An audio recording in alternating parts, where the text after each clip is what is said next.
যুদ্ধবিরতির শর্ত মেনে স্বাধীনতাকামী সংগঠন হামাস মঙ্গলবার 4টি মরদেহ হস্তান্তর করে। তার মধ্যে একটি মরদেহ কোনো মৃত জিম্মির নমুনার সঙ্গে মেলেনি বলে জানিয়েছে আইডিএফ। ফরেনসিক পরীক্ষার ভিত্তিতে একদিন পর এমন দাবি করেছে তারা।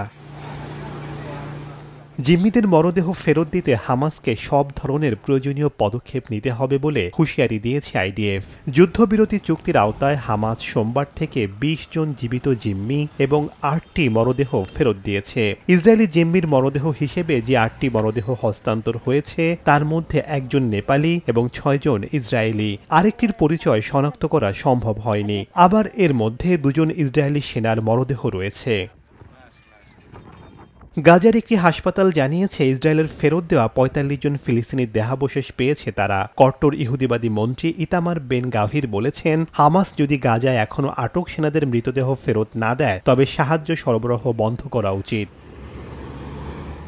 যুদ্ধবিরতি কার্যকর হওয়ার আগে গাজায় মোট 48 জন ইসরায়েলি জিম্মি ছিলেন। এর মধ্যে 28 জনই মৃত বলে ধারণা করা হয়। সোমবার জীবিত 20 জনকেই ফেরত দিয়েছে হামাস। এরপর পর্যায়ক্রমে মৃত জিম্মিদের দেহাবশেষ ফেরত দিচ্ছিল।